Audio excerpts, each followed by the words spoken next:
Kami yang ada dalam surga, kami datang kepadamu kembali. Kini bahwa kuasa Allah itu tidak tersembunyi. Perhatiannya sampai ke dalam hati sanubari kami. Entah kami jujur, entah kami pembohong atau pendusta, semua Tuhan Maha Tahu. Kalau kami ingin benar satu jalan, relalah dibimbing oleh Roh Kudus. Roh Kudus akan menuntun kepada seluruh kebenaran. Tanpa bimbingan Roh Kudus, kamu mudah terjebak kepada kesesatan, keinginan mata, dan keinginan daging. Mari Bapa, kami berdoa untuk yang tidak hadir, di mana mereka berada. Engkau akan jaga, lindungi, supaya satu kali kala dengan kesadarannya, bukan dengan aturan, tapi dengan kesadarannya semua boleh mengedepankan Tuhan di atas segala-galanya. Kekuatan yang Kau berikan pada kami hamba-Mu, kami mengucapkan syukur akan kami pergunakan melayani firman-Mu ya Tuhan. Di dalam nama Tuhan Yesus Kristus kami berdoa. Haleluya. Amin. Saya ucapkan selamat malam, shalom. Puji Tuhan, saudaraku yang dikasih Tuhan. Ya, kami diberi kekuatan untuk melayani Tuhan. Namun saat tahun ini sangat terbatas ya. Karena saya dinyatakan sakit. Luar biasa. Saya sakit jantung lemah. Juga sakit prostat. Juga sakit batu empedu. Ya. Di malam saya pulang dari Dokter Handoko. Sampai rumah jam 11 dan jam 12 cucu kami Jeffrey dan anak kami Supri ke Jakarta karena hari ini dan besok ada tugas. Itu panggilan untuk Jeffrey. Supri tidak bisa ibadah malam ini. Mungkin malam ini baru berangkat dari Jakarta. Itu saya sampaikan kepada saudara supaya kita belajar mengajar orang tertib. Dirinya sendiri juga harus menunjukkan sikap yang tertib. Kita akan bersama membaca firman Allah di dalam surat Ibrani pasal 9 ayat 27 dan 28. Dan sama seperti manusia ditetapkan untuk mati hanya satu kali saja, dan sesudah itu dihakimi. Demikian pula Kristus hanya satu kali saja mengorbankan dirinya untuk menanggung dosa banyak orang. Sesudah itu ia akan menyatakan dirinya sekali lagi tanpa menanggung dosa untuk menganugerahkan keselamatan kepada mereka yang menantikan Dia. Ya. Jadi ini suatu kepastian manusia mati hanya sekali. Juga Kristus mengorbankan dirinya hanya sekali. Berbeda dengan hukum Taurat, tiap tahun harus berkorban, menyelesaikan atau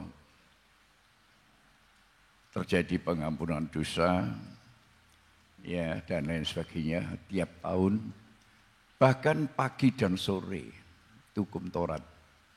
Tapi sudah digenapkan di dalam Yesus, dia hanya mati satu kali, sama dengan manusia hanya mati satu kali, setelah itu dihakimi.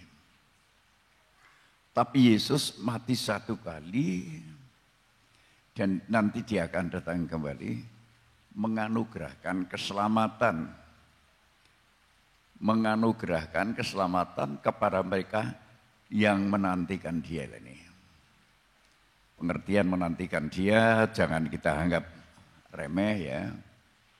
Asal kita jadi orang Kristen masih berteriak menyebut Yesus itu sudah dikatakan menantikan Dia. Dia tanpa dosa, dijadikan dosa untuk menebus dosa. Jadi siapapun yang dikategorikan menantikan dia, ini harus bebas dari dosa, siapapun. Kalau kita tetap dalam dosa, tidak bisa menantikan dia. Karena dosa merupakan satu pemisah antara manusia dan Allah. Nah, dosa ini harus bersih oleh korban Kristus, menghargai, menghormati korban Kristus, hingga saya dan saudara benar-benar bersih dari segala dosa. Apa bisa? Bisa, jelas bisa. Wong itu kehendaknya Tuhan, kok tidak bisa gimana? Kalau tidak kehendak kita, belum tentu bisa. Tapi kalau kehendak Tuhan pasti bisa. Apa bisa? Jelas bisa. Sangat bisa, saudara. Nah itulah sebabnya saya dan saudara harus selalu mawas diri. Saya lewat sakit, ya dimulai dari ke Bali katanya capek, cari penyakit yang tidak ada. Sakit kedua kali luar biasa seperti itu. Enggak pulang, BAP sangat sulit. Dan nelpon Dian diberi obat, tapi masih sulit. Saya harus periksa dokter Handoko. Ternyata Dian bilang Pak D harus di USG dan periksa keseluruhan. Baru itu aku diperiksa keseluruhan, seluruh badan. Maka terlihatlah batu empedu, jantung kerjanya lemah, prostat. Saya setelah dengar itu lega. Tadinya saya, sakit apa saya? Setelah mendengar itu lega saya. Saya belajar untuk merendahkan diri karena sering kami disanjung adik kami Ruswiati. Pak D ini pun luar biasa. Luar biasa. Usia segitu selalu sehat. Nah inilah kesombongan yang tidak saya sadari untuk saya merendahkan diri. Karena saya menantikan dia itu harus tanpa cacat, tanpa celah. Tidak boleh saya bertahan dalam dosa, dalam kesalahan, mungkin kebencian, iri hati, sakit hati, tidak bisa berdamai seorang dengan yang lain, ini akan mencelakakan diriku sendiri. Ya, dokter juga bilang yang periksa saya itu, Bapak itu luar biasa, usia begitu, lah ini lagi disanjung, cara. Masih kayak gini dan lain sebagainya. Disanjung lagi. Di mana-mana disanjung. Lah inilah yang paling berat, saudara. Sanjungan ini, ya Tuhan terima kasih. Saya yang sudah terasa prostat saya mulai baik. Ya cuma jantung lemah itu masih kadang-kadang jet. Ya, tidak apa-apa. Aku berdoa, kalau itu suara Tuhan benar, aku bertanggung jawab. Kalau itu suara Tuhan. Tapi kalau suara khayalan saya, tidak akan ada fakta. Jadi nanti kalau ada fakta, tanggung jawab itu bukan sekedar tanggung jawab kesembuhan badani, tapi terutama tanggung jawab tentang keselamatan. Jadi saya harus benar-benar hidup sampai akhir itu tanpa cacat, tanpa celah. Itu yang saya kejar. Kalau mengejar yang lain, ya bisa didapatkan. Tapi kalau mengejar hidup tanpa cacat dan celah, tanpa Kristus tidak bisa. Ayo kita baca dalam 2 Petrus 3 ayat 14. 2 Petrus 3 ayat 14.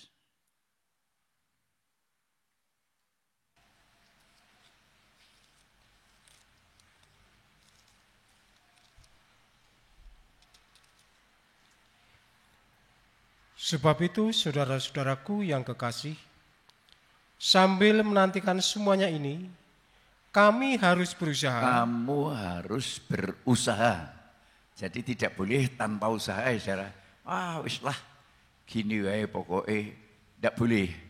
Kamu harus berusaha Supaya kamu kedapatan tak bercacat dan tak bernoda di hadapannya, ya. dalam perdamaian dengan Dia. Nah ini. Jadi harus ada perdamaian dengan Dia itu. Tidak boleh saya terutama menyembunyikan dosa sekecil apapun. Saya tidak boleh. Saya yang melarang diri saya, jangan menyembunyikan dosa sekecil apapun di hadapan Tuhan. Tuhan Maha tahu. Dia sudah mati, menjadi korban, mati di atas kayu salib. Dia dikuburkan, dia bangkit, dia naik ke surga, dia akan kembali. Saya dan saudara mempersiapkan diri, jangan ada sedikit pun dosa, karena dosa itu sudah disucikan oleh korban Kristus. Tinggal saya dan saudara menghargai atau tidak. Pengertian menghargai korban Kristus itu kalau kita salah mengakui. Saya terus terang lewat penyakit yang kemarin saya sudah ya untung punya Dian ya di sana ya. Dia begini-begini Pak Di harus USG, harus kontrol semuanya, bilang sama dokter, oh iya. Ternyata yaitu ketahuan prostat, ketahuan batu empedu, wis gede batu empedu itu.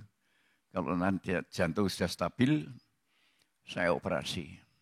Ya, monggo. Nah ini yang paling saya tekankan dalam diri saya harus mengoperasi dosa saya. Jangan ada saya kebencian kepada siapapun. Jangan ada. Karena ini, karena itu, karena berarti saya tidak menghargai korban Kristus. Korban Kristus itu untuk menghapus seluruh dosa, seluruh kesalahan, seluruh pelanggaran. Sampai saya sore ini tadi masuk karena lapar. Hari ini tidak makan nasi, saya cuma makan sayur. Saya tidak boleh makan goreng-goreng, kesukaanku. Tempe kemul sama itu dari Irawan, sudah tidak usah diberikan. Harus makan sayur dan buah. Ya sudah, tidak apa-apa. Kalau saya masih diberi panjang umur, masih diizinkan bertugas melayani Tuhan. Tapi kalau sudah saya dengan kesungguhan, dalam kepatuhan ketaatan, terjadi sesuatu hal, monggo. Ya, aku yang bertanggung jawab. Itu keyakinan saya. Bertanggung jawab bukan sekedar ngomong kalau Tuhan. Mengorbankan dirinya, rela mati, tanpa dosa dijadikan dosa, untuk menebus dosa. Tapi kenapa kita tidak bisa menghargai? Kenapa kita sembrono, saudara? Seakan-akan dosa, tidak apa-apa. Nah ini yang saya takut. Kalau saya dipanggil pulang Tuhan sewaktu-waktu, wah, pintu ditutup, saya ketok, jawabnya, aku tidak kenal kamu, hai pembuat kejahatan. Itu yang saya takut. Jadi saya harus belajar sungguh-sungguh, ya, bahwa Yesus itu sudah ditetapkan oleh Allah. Yesus Allah, tapi bukan Allah seperti yang mereka percayai. Banyak Allah, patung juga Allah. Banyak Allah, manusia dijadikan Allah juga ada. Tapi Allah di dalam Yesus itu kebenaran.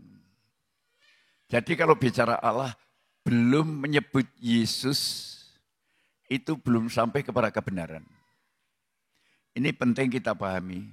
Hingga kita tidak mudah terjebak dengan kata orang yang manis-manis, yang sepertinya menjanjikan sesuatu tapi hanya untuk perkara dunia. Ayo berhati-hati. Aku wis ngalami saudara. Usia begini yang tadinya wah bangga umur masuk 80 tahun sehat walafiat bisa ke Bali walaupun hati saya itu sebenarnya tidak sejahtera. Nah, sekarang setelah tahu saya 3 macam penyakit, saya lego. Ya saya lego, saya senang karena apa? Saya bisa sungguh-sungguh kepada Tuhan. Saya tidak sembrono. Ya, saya menantikan Dia. Karena ini Yesus datang kembali akan menganugerahkan keselamatan bagi yang menantikan Dia. Yang menantikan Dia ini harus hidup tanpa cacat, tanpa celah. Jangan membiarkan tetap dalam dosa seakan-akan dosa tidak apa-apa. Itu kalau saudara punya pemikiran seperti itu, saudara berlawanan dengan firman Allah. Tapi kalau saudara percaya, aku gimana kok masih seperti ini? Aku gimana? Betul saudara. Saya puji Tuhan kemarin tidak fellowship wilayah ya. Saya punya rencana ini. Tetapi dibatalkan Tuhan. Terima kasih Tuhan. Saya benar-benar orang yang mendapat kasih daripada Allah. Ya, hingga segala sesuatu yang bersifat ya duniawi ini itu tidak permanen, tidak kekal. Karena apa? Kekekalan hanya di dalam firman Allah. Yesus firman Allah yang sudah menjadi manusia, Dia adalah Allah tanpa salah, dijadikan salah untuk menebus manusia yang salah. Ini kan luar biasa. Tapi kalau yang manusia salah tidak menyadari, saudara, kasihan nanti. Berteriak sampai mengeluarkan air mata darah. Tidak bisa, saudara. Itu yang saya takut. Saya benar-benar takut. Saya benar-benar menghormati karya Yesus ditetapkan oleh Tuhan. Mari kita baca dalam Ibrani pasal yang kedua. Ayat 17 dan 18. Ibrani yang kedua. Ayat 17 dan 18. Itulah sebabnya, maka dalam segala hal, ia harus disamakan dengan saudara-saudaranya, supaya ia menjadi imam besar yang menaruh belas kasihan, dan yang setia kepada Allah, untuk mendamaikan dosa seluruh bangsa. Untuk mendamaikan dosa seluruh bangsa, tak terkecuali. Sebab oleh karena ia sendiri telah menderita karena pencobaan, maka ia dapat menolong mereka yang dicobai. Ya, jadi kalau saya dicobai, bisa ditolong oleh Yesus, karena Dia juga mengalami pencobaan. Itu keyakinanku. Maka ketika aku mengetahui sakitnya itu, saya senang, rasanya lega. Oh puji Tuhan. Tadinya tensi saya naik, saudara. Waktu pertama karena nunggu. Katanya jam 7 buka. 8 belum, setengah 9 baru. Saya daftar yang nomor 1. Setengah 9 baru diperiksa. Saya datang paling pertama, pulang paling akhir. Karena banyak hal yang harus diperiksa, tapi lega. Saya pulang dengan legowo. Dan disarankan setiap 10 hari saya kontrol. Puji Tuhan. Ya doakan. Doakan bagaimana maunya Tuhan. Saya siap semuanya. Diberi panjang umur. Ya yang saya sangat cintai adalah pekerjaan Tuhan. Tapi saya mengucap syukur. Pak Timotius yang saya tugaskan. Sudah sangat bisa. Sidang jemaat bisa menerima.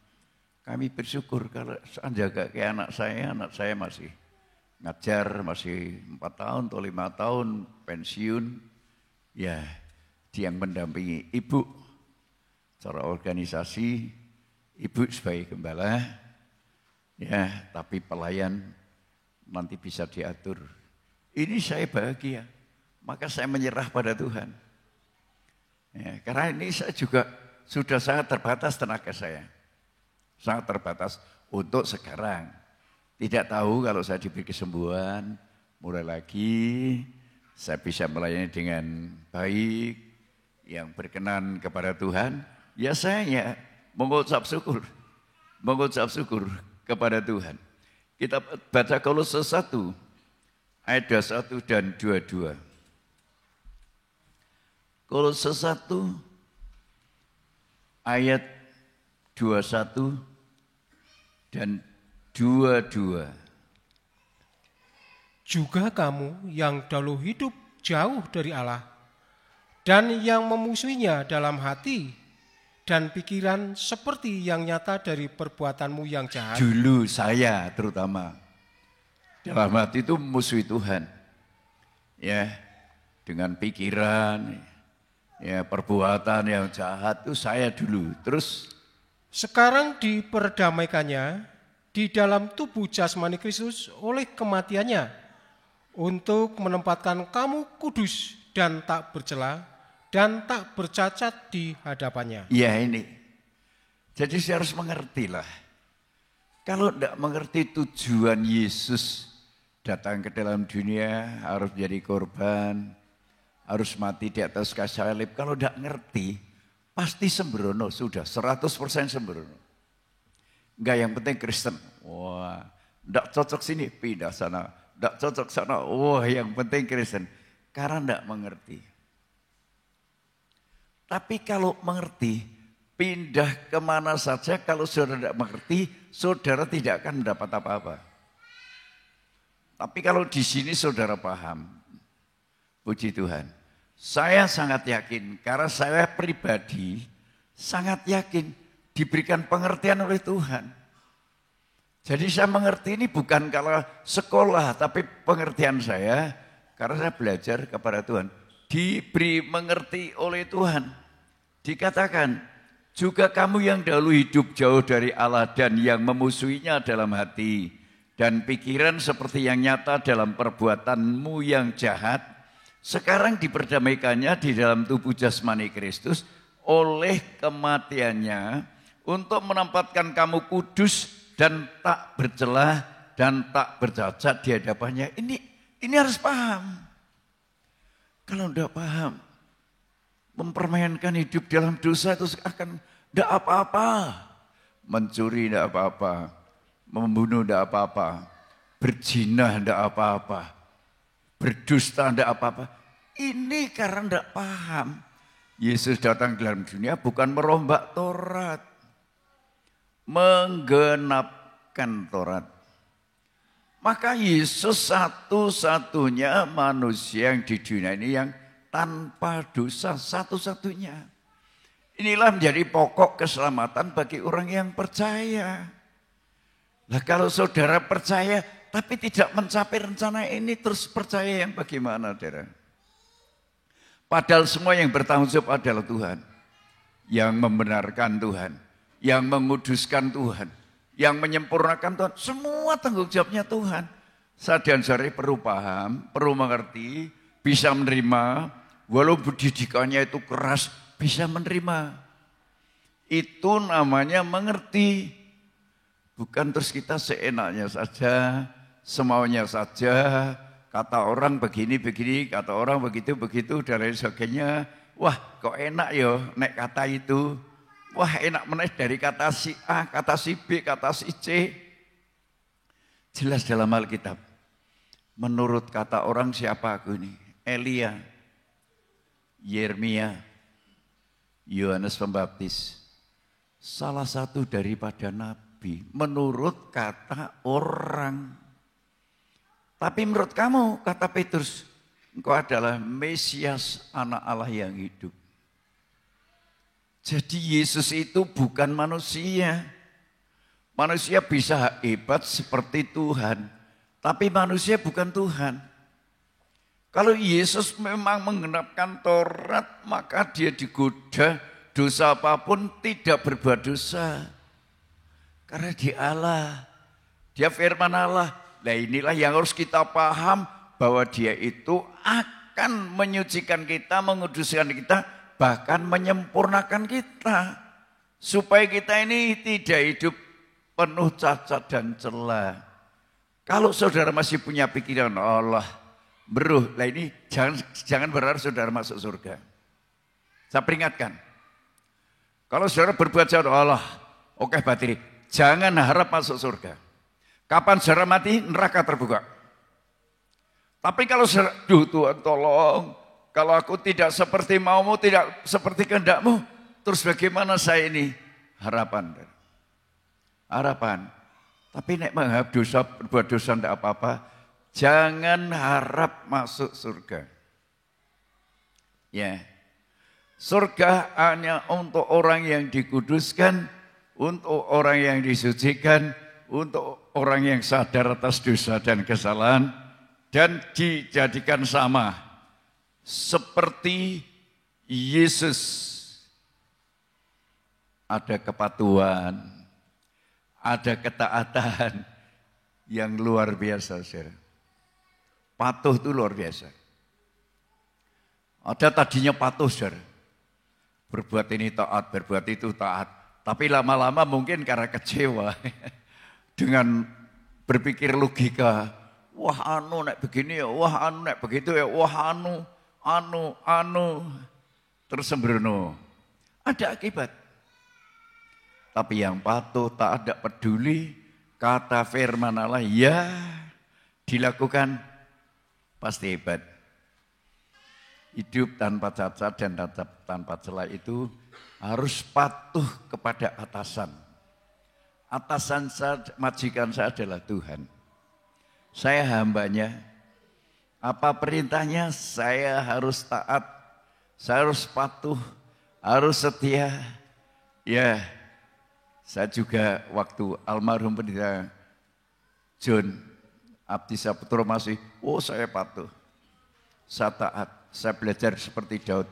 Tidak berani mengusik Raja Saul yang diurapi, tidak berani. Itu Daud, saya berpikir Daud hebat ya, manusia hebat ya. Dia dikejar-kejar mau dibunuh, kok dia berbuat baik. Kalau gitu ini punya pikiran Kristus. Abraham juga punya pikiran Kristus, kok taat. Sampai anak tunggal diminta dikorbankan, kok bisa ya? Saya kagum. Maka hendaklah hidup bersama memiliki pikiran dan perasaan yang terdapat dalam Kristus. Kalau saya renungkan ya, Daud dan Abraham. Patuh, taat, luar biasa saudara. Nah, saya mau belajar. Dihina, diejek, diapa, dicaci maki. Saya mau belajar untuk berbuat baik. Kepada siapa? Siapapun orangnya. Saya berusaha untuk bisa berbuat baik. Jadi jangan sampai saya belajar dengan jahat seperti Daud. Ada kesempatan membunuh Saul, tidak dibunuh. Ada kesempatan lagi untuk membunuh, tidak dibunuh. Dia berkata, jangan mengusik orang yang diurapi oleh Tuhan. Daud diberkati luar biasa. Mari kita melihat ketaatan yang tertulis dalam Alkitab Matius 24 ayat 45 sampai 51. Matius 24 ayat 45 sampai 51. Siapakah hamba yang setia dan bijaksana, yang diangkat oleh tuannya atas orang-orangnya untuk memberikan mereka makanan pada waktunya? Berbahagialah hamba yang didapati tuannya melakukan tugasnya itu ketika tuannya itu datang. Aku berkata kepadamu, sesungguhnya tuannya itu akan mengangkat dia menjadi pengawas segala miliknya. Akan tetapi apabila hamba itu jahat dan berkata di dalam hatinya, apabila hamba itu jahat, tidak usah ngomong dengan mulut, hanya berkata dalam hatinya, Tuanku tidak datang-datang. Lalu ia mulai memukul hamba-hamba lain dan makan minum bersama-sama pemabuk-pemabuk. Maka tuan hamba itu akan datang pada hari yang tidak disangkakannya dan pada saat yang tidak diketahuinya, dan akan membunuh dia dan membuat dia senasib dengan orang-orang munafik. Di sanalah akan terdapat ratapan dan kertakan gigi. Jelas sekali ya. Neraka. Kita tidak boleh main-main arti ketaatan. Kepatuhan itu tidak melihat apa-apa. Hanya patuh, hanya taat, dipercayakan ya, dipercayakan ya, siap. Ini tidak semua orang, karena ternyata ada salah satu orang yang mulutnya banyak ngomong. Bahkan dalam hatinya, wah Tuhan tidak datang-datang, wah Tuhan tidak adil, wah Tuhan ini, itu, dan lain sebagainya. Hati-hati saudara, apa yang terkandung dalam hatimu Tuhan membaca. Tuhan melihat, hati-hati sekali lagi. Tidak usah diucapkan dengan manusia lain. Kalau diucapkan manusia lain bisa, orang itu bisa ngomong. Ya, ada bukti konkret. Tapi dalam hati, Tuhan Maha tahu. Maka kepada Tuhan dibutuhkan satu ketaatan, dalam satu kejujuran, ada rasa tanggung jawab. Saya belajar ini saudara. Sebagai ketua wilayah, saya belajar taat, saya belajar patuh. Uang tidak ada, saya menggunakan uang kas, uang tabungan. Kecuali dalam kebersamaan ke Bali, itu dalam kebersamaan. Tapi kalau saya tidak pernah saya menggunakan. Ya, 2 periode, semua tahu apakah saya pernah main-main dengan uang kas. Tuhan tahu, apa hasilnya? Puji Tuhan. Aku tua begini, tidak kekurangan apa-apa. Dicukupkan oleh Tuhan. Ini semua adalah upah hidup yang taat, hidup yang patuh, hidup yang setia. Tidak berpikir hal yang lain, dipercaya perkara yang lebih besar. Ini semua adalah dari Tuhan. Itulah sebabnya taat menantikan Tuhan kita wujudkan.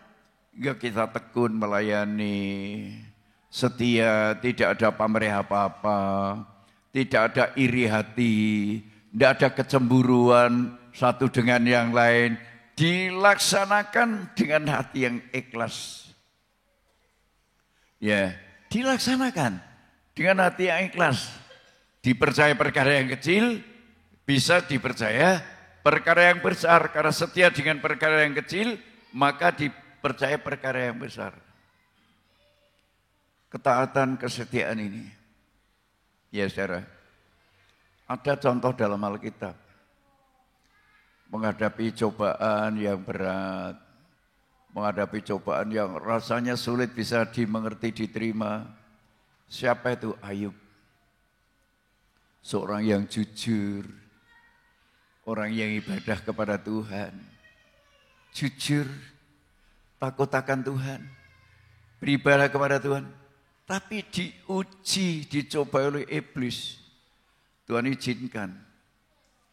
Apakah kuat Ayub?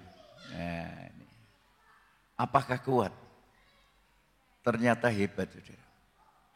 Dia menempatkan Tuhan itu lebih dari segalanya. Lebih dari istri. Ya saudara, lebih dari istri, lebih dari segalanya menempatkan Tuhan. Mari kita baca dalam kitab Ayub pasal yang kedua ya saudara.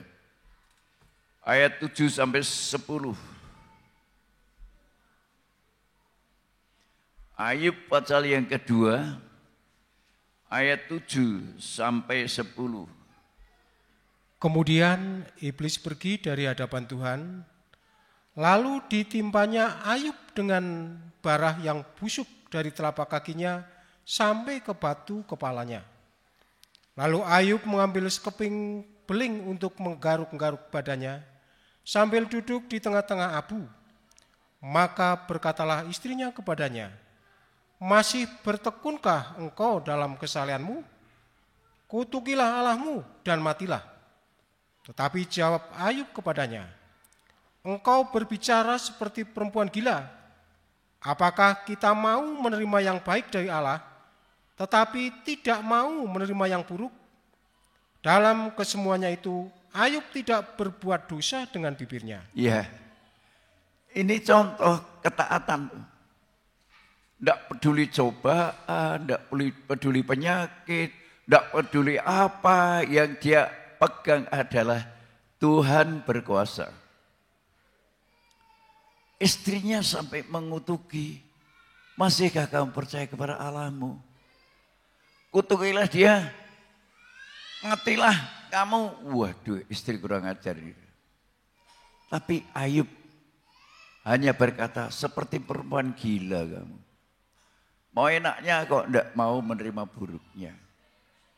Dan akhirnya saudara paham, Ayub dengan cobaan yang bertubi-tubi dan lain sebagainya, karena kepatuhan ketaatannya dipulihkan. Kekayaannya 2 kali lipat. Dia diberi paham tentang Tuhan. Mengambil istrinya kembali. Anak 10 yang mati karena pencobaan diganti dengan 10. Di dalam Tuhan sebenarnya tidak ada kerugian. Itu saya sangat yakin. Kalau hatiku sungguh-sungguh, kalau hatiku jujur di hadapan Tuhan, tidak pernah Tuhan tahu merugikan saya. Tidak pernah Tuhan akan merugikan saya, tidak pernah akan terjadi. Apa yang kita buat, apa yang kita lakukan, bentuk apapun Tuhan tidak mau berhutang. Sampai dikatakan, air sejuk sesangkir, Tuhan tidak mau berhutang.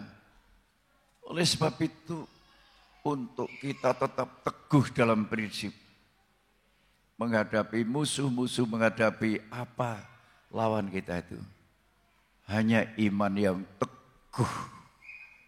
Iman yang teguh itu mendengarkan firman dan melakukan. Hamba yang taat, hamba yang setia. Jangan kita coba-coba membiarkan diri digoda oleh orang yang lemah, Kristen yang lemah menggoda, wah ini, wah itu, dan lain sebagainya, buktinya ini, buktinya itu. Nah ini berbahaya bagi saudara. Kalau saudara benar-benar seorang yang sungguh-sungguh yakin kepada Kristus, dia telah mati, dia telah bangkit, dia mau menyelamatkan, dia mau kembali datang ke dalam dunia untuk menyelamatkan mereka yang menantikan dia. Dalam ketaatan, dalam kepatuhan, dalam kesungguhan.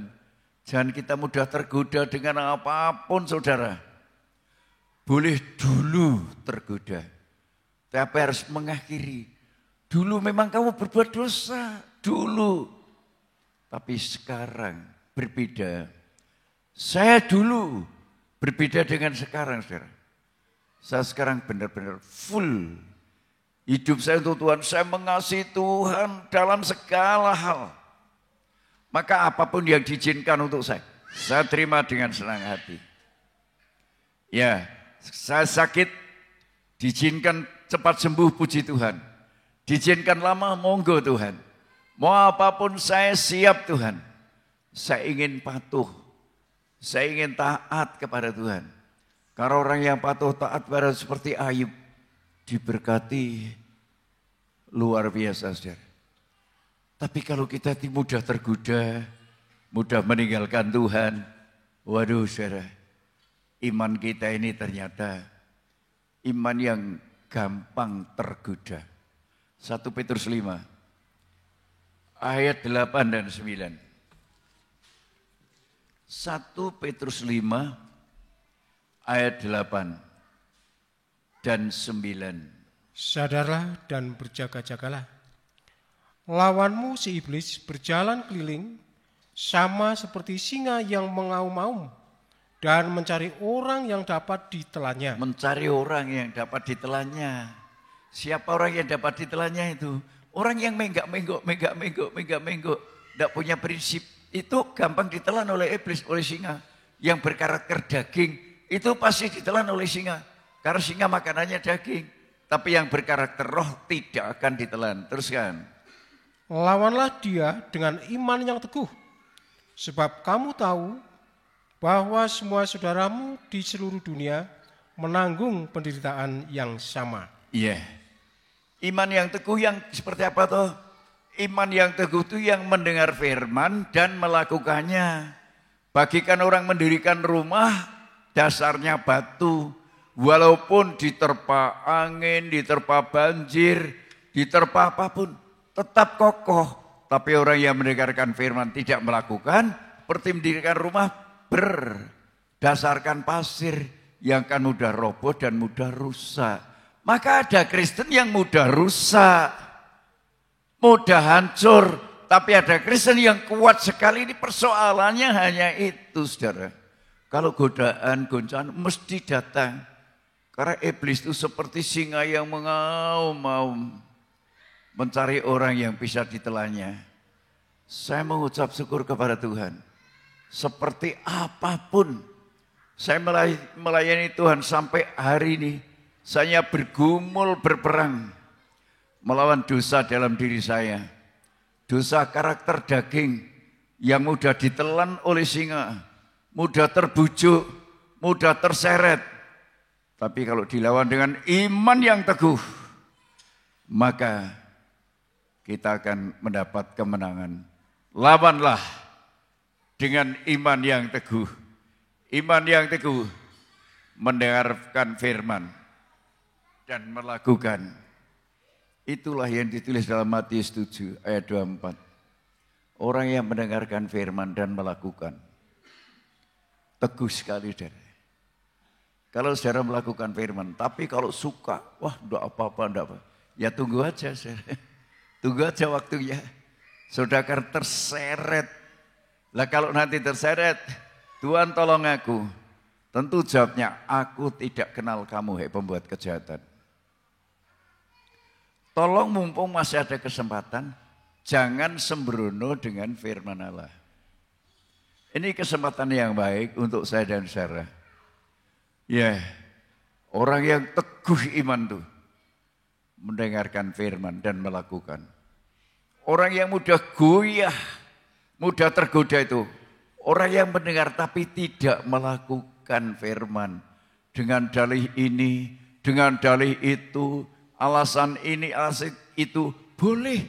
Saudara melakukan itu, tetapi firman tidak pernah tidak digenapi, saudara.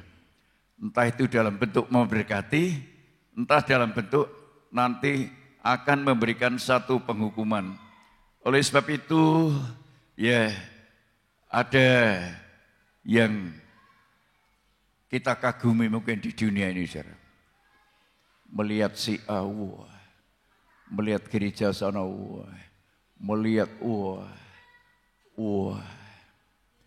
Kalau hamba-hamba wilayah 6 rata-rata melihat saya kagum. Rata-rata ya. Dikagumi. Apa kalau dikagumi itu mesti kuat? Oh, belum tentu, saudara. Belum tentu. Kalau kita tidak hidup di dalam firman, tidak bisa kuat. Ya, runtuh. Bisa, semua bisa. Gedung yang hebat dan lain sebagainya. Bisa seketika itu runtuh dan hancur. Mari kita baca ayatnya. Di dalam Injil Lukas 21 ayat 5 sampai 6. Injil Lukas 21 ayat 5 sampai 6.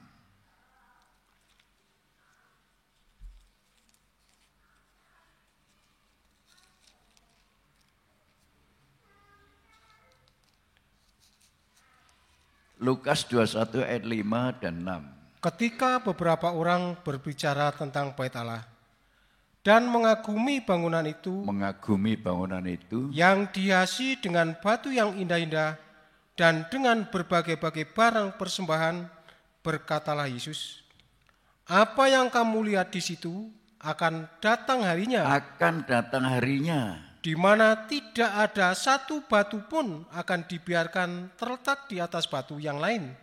Semuanya akan diruntuhkan. Ada waktunya. Kalau sudah Tuhan akan menetapkan yang kekal cuma firman, ya firman itu. Semua yang kita miliki di dunia ini runtuh ya runtuh. Maka kalau saya dan saudara sekarang sembrono dengan firman Allah, ketika yang kita kagumi itu runtuh, sudah ikut runtuh. Tidak ada, saudara. Tidak ada. Aku yang sudah usia sekian, sudah pergi ke sana, kemari, dan lain sebagainya.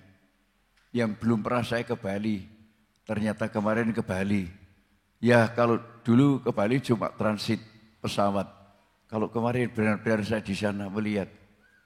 Yang saya kagumi cuma jalannya. Ratan ki ora ono tembelan, cuma itu aja. Kalau yang lain semua itu bisa dibuat oleh manusia.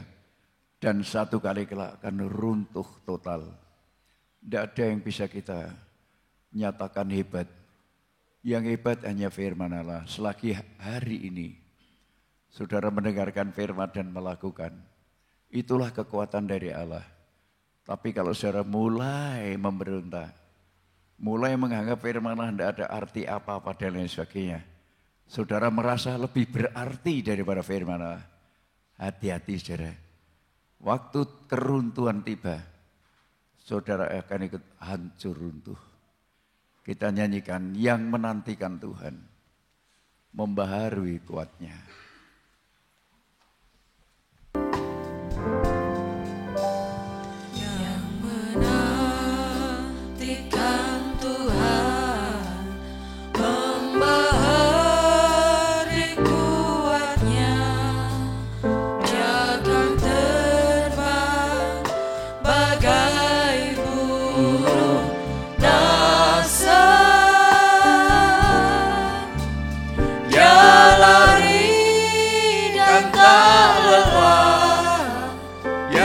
Jalan dan tak jatuh, oh Tuhan, ajarku menantimu.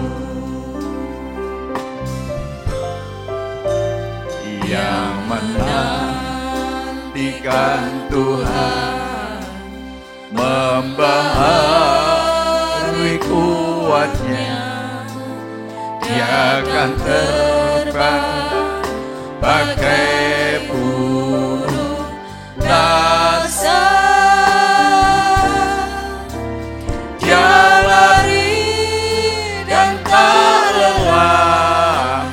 Dia jalan dan tak jatuh. Oh Tuhan, ajarku menanti. Kita pakai diri saudara. Yang menantikan Tuhan, membahari kuatnya. Dia akan terbang bagai burung nasa. Dia lari dan tak lelah, dia jalan dan tak jatuh. Oh Tuhan, Ajarku menanti. Dia lari dan tak lelah. Dia lari dan tak lelah. Dia jalan dan tak jatuh. Oh Tuhan, ajarku sekali lagi.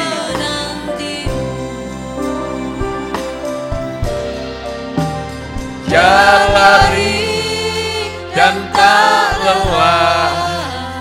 Dia jalan dan tak jatuh. oh Tuhan, ajarku menantimu.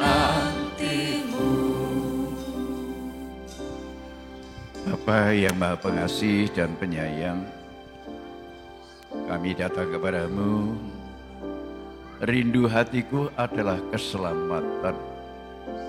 Bukan sesuatu yang bersifat sementara, tetapi yang bersifat abadi. Aku bersyukur apa yang kami terima. Ini merupakan didikan yang sangat baik untuk kami hamba-Mu. Supaya hamba-Mu tidak sombong. Sering disanjung orang, sering dikatakan ini itu. Ini adalah didikan yang luar biasa bagi kami hamba-Mu. Oleh sebab itu kami belajar mengucapkan syukur semuanya. Jadilah kehendak-Mu ya Tuhan. Berkati sidang jemaat-Mu semua. Ada yang tidak hadir, saudara Handoko tidak hadir. Kami tidak melihat WA pamit dan lain sebagainya. Tapi saudara Aan pamit. Mari kami serahkan ke tangan-Mu. Karena saya seringkali mengajar orang lain untuk yang baik.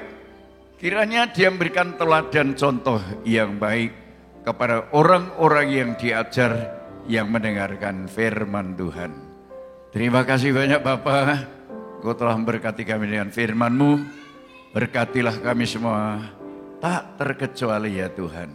Dalam nama Tuhan Yesus Kristus kami berdoa. Haleluya. Amin. Mari kita mengangkat tangan. Saudara-saudaraku yang dikasihi Tuhan, pulanglah ke rumah masing-masing.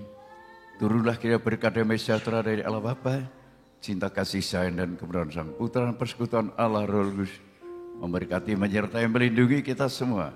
Sekarang, besok, bahkan sampai selama-lamanya hingga hari Maranatha dalam nama Tuhan Yesus Kristus kami berdoa. Semua kita katakan amin.